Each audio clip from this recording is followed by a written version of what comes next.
நைட்டில் மனோஜ் தூங்காமல் யோசிச்சுட்டு இருக்காரு. உண்மையிலேயே ரோஹிணி சொன்னதெல்லாம் கரெக்டாக இருக்குமா? அப்போது நமக்கு குழந்தை பிறக்கிற பாக்கியம் இருக்கா? ஏற்கனவே இந்த ஜீவா நமக்கு குழந்தை பிறக்கிற பாக்கியம் இல்லைன்னு சொல்லி தான் நம்மளை விட்டுட்டு போனான். ஆனால் இப்போது ரோகிணி 6 மாதத்துக்கு அப்புறம் குழந்தை கரு தரிஞ்சுது. ஆனால் அந்த கரு கலைஞ்சு போச்சுன்னு சொல்கிறான். அப்போது நம்ம குழந்தை பிறக்கிற பாக்கியம் நமக்கு ஏற்பட்டுடுச்சு போல். ஏற்கனவே இந்த டாக்டர் சொன்னார்ல, இந்த டேப்லெட்லாம் சாப்பிட்டா கண்டிப்பாக உங்களால் குழந்தை பெற்றுக்க முடியும்னு சொல்லிட்டு. அப்போது நம்ம சரியாயிட்டோமா? பரவாயில்ல. அப்போது நாம் காலைல விடிஞ்சோடனே திரும்ப ஒரு வாட்டி ஹாஸ்பிட்டலில் போய் செக் பண்ணி பார்த்துட்டு நாம் திரும்ப குழந்தை பெற்றுக்கிறத பற்றி யோசிக்கலாம் அப்படின்ற மாதிரி தனக்கு தானே பேசிகிட்டு இருக்காரு ஏஞ்சி உட்காந்து. அதை பார்த்து ரோகிணி முதல்ல அதிர்ச்சி அடைஞ்சிறாங்க. மனோஜ், என்னாச்சு மனோஜ், தனியாக உட்காந்து பேசிகிட்டு இருக்க, தூங்கலையா நீன்னு கேட்க, ரோகிணி நீ என்ன சொன்னதெல்லாம் உண்மை தானே ரோகிணி அப்படின்னு கேட்குறாங்க மனோஜ். என்ன மனோஜ் சொல்கிற, என்ன உண்மையான்னு கேட்குற? இல்லை ரோகிணி, 6 மாதத்துக்கு முன்னாடி சொன்னியே முதல் வாட்டி மனோஜ் குழந்தை எனக்கு கருவானுச்சு, ஆனால் அது சரியாக கவனிக்காதனால கலைஞ்சு போச்சுன்னு சொன்னியே. ஆமாம் மனோஜ், அதில் என்ன டவுட்டு உனக்கு, என்ன சந்தேகம் உனக்கு? அப்போ உனக்கு சந்தேகமாக இருக்காதில்ல அப்படின்னு கேட்குறாங்க ரோகிணி. ஐயோ ரோகிணி, அப்படி சொல்லலை, அது கன்ஃபார்ம்னா நம்ம திரும்ப வாட்டி ஹாஸ்பிட்டலில் போய் செக் பண்ணி பார்க்கலாம்ல, அதுக்காக சொன்னேம்மா ரோகிணி. எனக்கும் குழந்தைலாம் வச்சு வளர்க்கணும்னு சொல்லி ரொம்ப ஆசையாக இருக்குது ரோகிணி அப்படின்னு மனோஜ் சொல்ல. ஐயோ மனோஜ், எனக்கும் தான் மனோஜ் ஆசையாக இருக்குது, அதனால தான் நான் செக்கப்புக்கே போனேன். ஆனால் அதுக்குள்ளே இந்த மீனா தேவையில்லாத பிரச்சனையை உண்டு பண்ணிட்டாங்க அப்படிங்கிற மாதிரி ரோகிணி சொல்ல. சரி ரோகிணி, நீ படு, நம்ம காலைல பார்க்கலாம், காலைல போயிட்டுனா செக் பண்ணி பார்ப்போம் அப்படின்னு சொல்லிட்டு படுத்துடுறாங்க. ஆனால் மனோஜுக்கு தூக்கம் வரவே இல்லை. ஸோ ஏற்கனவே இந்த ஜீவா நம்ம விட்டுட்டு போனப்போ இந்த பிரச்சனை இருந்துச்சு. ஆனால் டேப்லெட் சாப்பிட்டு இப்போ சரியாயிடுச்சு. நம்ம காலையில் அன்றைக்கி போனால் அதே ஹாஸ்பிட்டலுக்கு போவோம், போய் ஒரு வாட்டி செக் பண்ணி பார்ப்போம். எல்லாம் கரெக்டாக இருந்துச்சு அப்படின்னா கண்டிப்பாக நம்ம சூப்பராக குழந்தை பார்த்துக்கிட்டு ஜம்முன்னு வாழ்ந்துடலாம் அப்படின்னு சொல்லி யோசிச்சுட்டு அப்படியே தூங்கியும் போயிடாரு. காலைல விடிஞ்ச உடனே முதல் ஆளாக ஏஞ்சி குளிச்சு கிழிச்சிட்டு கிளம்பி ரோஹினிட்ட சொல்லிட்டு கிளம்புறாரு. ரோஹிணி, நீ பார்லர் போ, எனக்கு கொஞ்சம் சின்ன வேலை இருக்குது, நான் முடிச்சுட்டு வந்துடுறேன்னு சொல்கிறாங்க. ரோஹினி ஒன்று, எங்கே மனோஜ் போகிற, என்ன வேலை இருக்குது? இல்லை ரோஹினி, ஒரு கிளைண்ட்டை பார்க்கணும், அவங்க பல்காக ஒரு ஆர்டர் கேட்டிருந்தாங்க, நான் போய் பார்த்துட்டு அப்படியே ஷோரூம் போயிடுறேன் அப்படின்னு சொல்லிட்டு நேராக மனோஜ் கிளம்பி ஹாஸ்பிட்டல் போகிறாரு. அதே ஹாஸ்பிட்டல் அதே டாக்டர்கிட்ட அப்பாயின்மெண்ட் வாங்குறாரு. அந்த ஹாஸ்பிட்டலில் போயிட்டு சொல்கிறாரு, இது மாதிரி சார், இது மாதிரி நான் ஒரு 1 இயருக்கு முன்னாடி இங்கே வந்திருந்தேன், எனக்கு செக் பண்ணி பார்க்கும்போது நீங்கள் சொன்னீங்க என்னால் குழந்தை பெற்றுக்கக்கூடிய பாக்கியம் என்கிட்ட இல்லைன்னு சொன்னீங்க. ஆனால் அதுக்கு பிறகு நீங்கள் ஒரு சில டேப்லெட்லாம் கொடுத்தீங்க, அதெல்லாம் சரியாக சாப்பிட்டீங்க அப்படின்னா உங்களுக்கு இந்த பிரச்சனை அப்படிங்கிறது சரியாக வாய்ப்பு இருக்குன்னு சொன்னீங்க. அதே மாதிரி நானும் கண்டிப்பாக சாப்பிட்டேன் சார். அதுக்கு பிறகு என்னுடைய மனைவி திரும்ப கரு தரித்தாங்க. ஆனால் அந்த கரு பார்த்தோன்னா எதிர்பாராதமாக கலைஞ்சிருச்சு. இப்போ நான் திரும்ப குழந்தை பெற்றணும்னு ஆசைப்பட்றேன். எனக்கு அந்த ஆண்மைத்தன்மை குறைவாக்குன்னு சொன்னீங்கல்ல, அது இப்போது கரெக்டாக இருக்கான்னு மட்டும் கொஞ்சம் செக் பண்ணி சொன்னீங்கன்னா போதும் சார். ஏன்னா இப்போது குழந்தை கொஞ்சம் தள்ளி போய்கிட்டே இருக்குது அப்படி மாதிரி சொல்கிறாங்க. அப்படிங்களா, ஏற்கனவே நீங்கள் இங்கே காட்டினீங்களா அப்படின்னு மாதிரி டாக்டர் கேட்க, உடனே மனோஜ் சொல்கிறாரு, ஆமாம் டாக்டர், உங்கள்ட்ட தான் காட்டினேன். ஏற்கனவே காட்டின சீட்டு இது இருக்கா சார்? இருக்குது டாக்டர் அப்படின்னு சொல்லி மனோஜ் அந்த பழைய சீட் எடுத்து காட்டுறாரு. கரெக்டாக 1 இயருக்கு முன்னாடி மனோஜ் காட்டின டீட்டெயில்ஸ் எல்லாமே அதில் இருக்குது. அதன் பிறகு அவருக்கு தேவையான மிக முக்கியமான ஸ்கேன் அப்புறம் ட்ரீட்மெண்ட்லாம் பண்ணுறாங்க. அப்புறம் எல்லா டெஸ்ட்டுமே எடுத்து செக் பண்ணி பார்த்தா மனோஜுக்கு எந்த ஒரு முன்னேற்றமும் இல்லை. ஸோ மனோஜால் இப்போ வரைக்குமே குழந்தை பெற்றுக்கக்கூடிய தகுதி இல்லை அப்படிங்கிறத டாக்டர் கண்டுபிடிக்கிறாங்க. அதன் பிறகு மனோஜ்கிட்ட சொல்கிறாங்க, சார் உங்களுக்கு எல்லா டெஸ்ட்டுமே எடுத்தாச்சு, ஆனால் ஆரம்பத்தில் நீங்கள் எங்கள்கிட்ட ட்ரீட்மெண்ட் வரும்போது என்ன ஸ்டேஜில் இருந்தீங்களோ அதே ஸ்டேஜ் தான் இப்போ வரைக்கும் இருக்கீங்க, எந்த முன்னேற்றமும் இல்லை. என்ன டாக்டர் சொல்கிறீங்க, புரியல? அதாவது நீங்கள் குழந்தை பெற்றுக்கிறதுக்கான எந்த ஒரு தகுதியும் இன்னும் உங்களுக்கு வரல சார் அப்படிங்கிற மாதிரி டாக்டர் சொல்கிறாங்க. அதை கேட்ட மனோஜுக்கு மிகப்பெரிய ஷாக்கிங்காக இருக்குது. டாக்டர், நல்லா பாருங்கள் டாக்டர், ஏன்னா என்னுடைய மனைவி இப்போது 6 மாதத்துக்கு முன்னாடி கர்ப்பமாக இருக்காங்க. ஆனால் அந்த டைமிங்கில் வீட்டில் ஏற்பட்ட பிரச்சனைனால அந்த கரு கலைஞ்சிருக்கு. அப்படி இருக்கும்போது நீங்கள் அந்த தகுதி எனக்கு வரலன்னு சொல்கிறீங்க அப்படின்னு சொல்கிறாங்க. இல்லை சார், நீங்கள் உங்கள் மனைவிட்ட போய் கேட்டு பாருங்கள், உண்மையிலேயே உங்களுக்கு இன்னமும் அந்த தகுதி வரல சார்னு சொல்கிறாங்க. மனோஜுக்கு ஒரே டவுட்டாக இருக்குது. ஏன்னா அந்த டாக்டர் எப்படி சொல்கிறாரு, ரோஹிணி சொன்னாங்களே 6 மாதத்துக்கு முன்னாடி என்னுடைய குழந்தை கரு தரிச்சுன்னு சொல்லிட்டு, ஒருவேளை இந்த டாக்டருக்கு சரியாக பார்க்க தோணலையோ, தெரியாமல் இருக்குமோ அப்படின்னு சொல்லிட்டு மனோஜ் இந்த ரிப்போர்ட் எல்லாத்தையும் எடுத்துக்கிட்டு வேறொரு நல்ல ஹாஸ்பிட்டலுக்காக போகிறாரு. அங்கேயும் போய் இந்த ரிப்போர்ட்லாம் காட்டுறாங்க. ஆனால் டாக்டர், இந்த ரிப்போர்ட்டெல்லாம் செல்லாது, நாம் புதுசாக ஒரு டெஸ்ட் எடுத்து பார்ப்போம் அப்படின்னு சொல்லிட்டு புதுசாகவே மனோஜுக்கு திரும்ப டெஸ்ட் எடுக்கிறாங்க.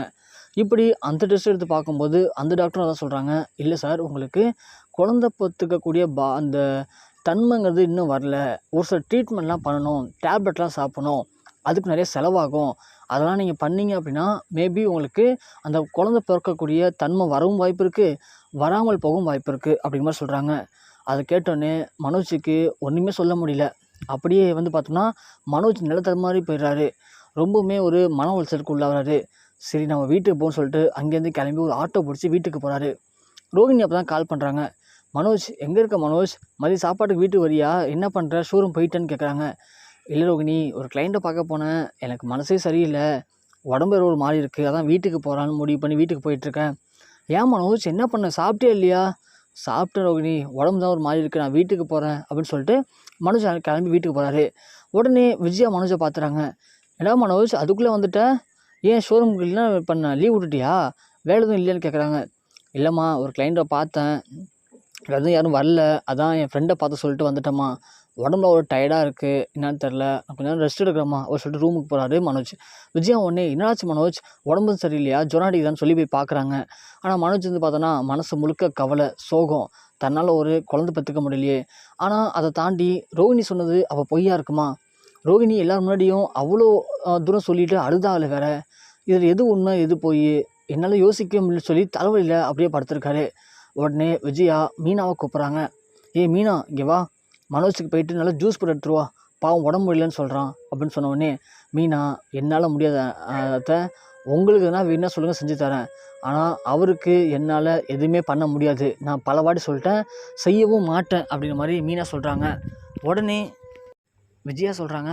ஏய் என்னடி உனக்கு திமிரா? எந்த நேரத்தில் எதை பேசணும்னு தெரியாது. பாவம் புள்ள உடம்பு முடியாமல் வந்து படுத்திருக்கான், இப்போ போயிட்டு பழசை பற்றி பேசிகிட்டு இருக்கேன், நீ போய் ஜூஸ் படுத்துறப்போ அப்படின்னு சொல்கிறாங்க. முடியவே முடியாத அத்தனால என் புருஷன் பேச்சை கேட்டு மீறி என்னால் எதுவும் பண்ண முடியாது, எனக்கு அது பிடிக்கவும் பிடிக்காது, உங்களுக்கு வேணால் சொல்லுங்கள், என்னால் ரெடி பண்ணி தரேன், ஆனால் அவருக்கு என்னால் எதுவும் பண்ணவே முடியாது அப்படிங்கிறாங்க. இந்த பக்கம் பார்த்தா ரோகிணி மனோஜ் பேசுனதே சரியில்லையே, ஒருவேளை மனோஜுக்கு என்னவா இருக்குன்னு சொல்லி பயந்து போய் அவங்களுடைய ஃப்ரெண்டை அவங்களும் பாலில் பார்த்து சொல்லிட்டு நேராக கிளம்பி வீட்டுக்கு வராங்க. வந்தோடனே மனோஜ் மனோஜ் எங்கே இருக்க அப்படின்னு சொல்லி கத்திட்டே உள்ளே வராங்க. அப்போ தான் மீனா இங்கே ஆர்கியூமெண்ட் பண்ணிகிட்டு இருக்காங்க. மனோஜ் என்னாச்சு மனோஜ், ஏன் உடம்பு முடியலையா, ஜுரம் அடிக்குதா அப்படின்னு சொல்லி அவங்களும் வந்து பார்க்குறாங்க.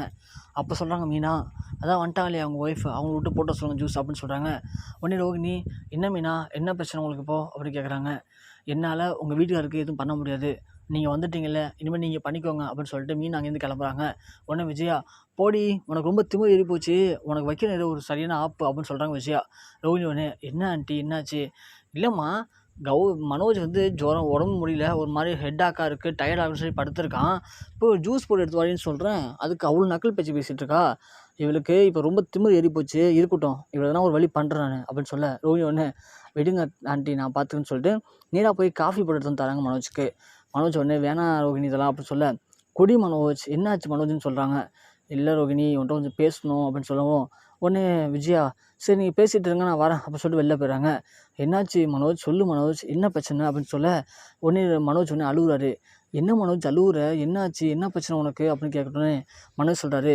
ரோகிணி, நான் உங்ககிட்ட ஒரு உண்மையை சொல்லி ஆகணும், ஆனால் அந்த உண்மையை கேட்டுட்டு நீ மட்டும் கரெக்டாக உண்மையாக என்கிட்ட சொல்லிட்ட அப்படின்னா என்னால் ஏற்றுக்க முடியும், இல்லை அப்படின்னா நான் என்ன பண்ணணும்னு எனக்கு தெரியாது ரோகிணின்னு சொல்ல, ரோகிணிக்கு ஒன்றுமே புரியல, இவர் எதை பற்றி பேசுகிறாரு அப்படின்ட்டு. என்னாச்சு மனோஜ், சொல்லு மனோஜ், எங்கே போன காலிலேருந்து, ஏன் ஒரு மாதிரி இருக்க?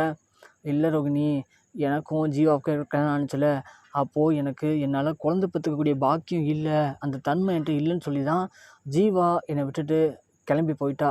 ஆனால் அதுக்கு பிறகு நான் டாக்டர்லாம் போய் காட்டினேன், அவங்க ஒரு சில ட்ரீட்மெண்ட்லாம் பண்ணாங்க, டேப்லெட்லாம் கொடுத்தாங்க, அதை சாப்பிட்டா சரியாயின்னு சொன்னாங்க.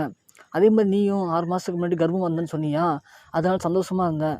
ஆனால் இன்றைக்கி போய் ஹாஸ்பிட்டலில் செக் பண்ணி பார்க்குறேன், எனக்கு அந்த தன்மை இது வரைக்கும் வரவே இல்லைன்னு சொல்கிறாங்க. அதோட இனி வருவதற்கு வாய்ப்பு இருக்கும் அப்படின்னா அதுக்கு ட்ரீட்மெண்ட்லாம் பண்ணணும் அப்படின்னு சொல்கிறாங்க. நானும் 1க்கு 2 ஹாஸ்பிட்டல் செக் பண்ணிட்டேன், எனக்கு அந்த தன்மை இல்லைன்னு சொல்கிறாங்க. ஆனால் நீ வந்து 6 மாதத்துக்கு முன்னாடி என்னுடைய குழந்தை கர்ப்பமாச்சு சொல்கிற, அப்புறம் கலைஞ்சிச்சின்னு சொல்கிற, அது எப்படி ஒன்று சாத்தியமாகும்? அதுதான் எனக்கு ஒரு மாதிரி மன உளைச்சலாக இருக்குது, நீ என்கிட்ட போய் சொல்கிறியா அப்படின்னு கேட்க, உடனே ரோகிணி, என்னங்க இவ்வளோ போய் உண்மையை மறைச்சிட்டு என்ன வந்து சந்தேகப்படுறீங்கன்னு கேட்குறாங்க. இல்லை ரோகிணி, நான் பண்ணது வந்து நீ என்னை விட்டு போயிடுவியோ அப்படிங்கிற பயத்தை தான் உன்ட்ட சொல்லாமல் மறைச்சிட்டேன், மற்றபடி இல்லை, என்னை மன்னிச்சிக்கோ, தப்பாக நினச்சிக்காத. ஆனால் நீ சொன்னது வந்து என்னால் ஏற்றுக்கவே முடியல ரோகிணின்னு சொல்ல, அப்போ நீங்கள் என்னை சந்தேகப்படுறீங்களா மனோஜ்னு சொல்கிறாங்க. சந்தேகம் இல்லை ரோகிணி, எனக்கு பயமாக இருக்குது, நீ சொன்னதெல்லாம் கேட்டால் எனக்கு ஏதோ ஒரு மாதிரி தப்பாக தெரியுது ரோகிணி அப்படின்னு சொல்ல, உடனே ரோகிணி சொல்கிறாங்க, நீங்கள் எப்படி ஒரு விஷயத்த மறைச்சிங்களோ அதே மாதிரி நானும் ஒரு விஷயத்த மறைச்சிட்டு இருந்தாங்க, இல்லைன்னு சொல்லலை, ஆனால் நீங்கள் என்ன காரணத்துக்காக மறைச்சிங்களோ அதே காரணத்துக்காக தான் நானும் மறைச்சேன், நீங்கள் என்னை விட்டுட்டு போயிடுவீங்களோ அப்படிங்கிற பயத்தில் மறைச்சிட்டேன், என்ன ரோகிணி சொல்கிற, உண்மையை சொல்கிற ரோகிணி அப்படின்னு சொல்லும்போது, ரோகிணி ஆமாங்க. எனக்கு ஒரு பையன் இருக்கான். 7 வயசாகுது. அவன் பேர் கிரிஷ். அவனுக்கு எனக்கு ரொம்ப பிடிக்கும். ஆனா, எனக்கு ஏற்கனவே கல்யாணம் ஆகி, அந்த கணவர் இறந்து போயிட்டாரு. எனக்கு பிடிக்காத கல்யாணம். அவன் குடிகாரன், வயசுல மூத்தவன். அவன் இறந்தும் போயிட்டான். அதன் பிறகு தான் நான் சென்னையில வந்து பால் வைக்கலான்னு முடிவு பண்ணேன். அப்போ தான் உங்கள பார்த்தேன். எனக்கு உங்கள புடிச்சு போச்சு. வாழ்ந்தா உங்க கூட தான் வாழணும்னு ஆசைப்பட்டேன். அதனால தான் எல்லா உண்மையும் மறைச்சு உங்களுக்கு கல்யாணம் பண்ணிக்கிட்டேன். தயவு செஞ்சு என்னை விட்டுட்டு போயிடாதீங்க மனோஜ் அப்படின்னு சொல்லி ரோகிணி மனோஜோட காலை பிடிச்சி கதறி அழுகுறாங்க. மனோஜ் யோசிக்கிறாரு. நாம ஒரு தப்பு பண்ணிட்டோம். ரோகிணி ஒரு தப்பு பண்ணிட்டா. இந்த விஷயம் மட்டும் எல்லாருக்கும் தெரிஞ்சுது அப்படின்னா கண்டிப்பாக நமக்கு மிகப்பெரிய அசிங்கமாக போயிடும். அதனால் ரோகிணியை மன்னிச்சு ஏற்றுக்கிறது தான் நமக்கு கரெக்டாக இருக்கும். ரோகிணியில் வாழ்க்கை நம்மளால் ஒரு நினச்சி கூட பார்க்க முடியாது. இனிமே ரோகிணியே போயிட்டா அப்படின்னா நம்மளை யார் ஏற்றுப்பா அப்படின்ற மாதிரி முடிவு பண்ணி, சரி ரோகிணி, அழாத ரோகிணி, நான் பார்த்துக்கிறேன் ரோகிணி, என்ன நடந்தாலும் சரி உனக்குனா எனக்கு நீ தான். இந்த விஷயத்த மட்டும் நீ யார்கிட்டையும் சொல்லாம மட்டும் பார்த்துக்க ரோகிணி, அதுவே எனக்கு போதும் அப்படிங்கிற மாதிரி மனோஜ் ரோகிணியை அப்படியே தூக்கி விடுறாரு.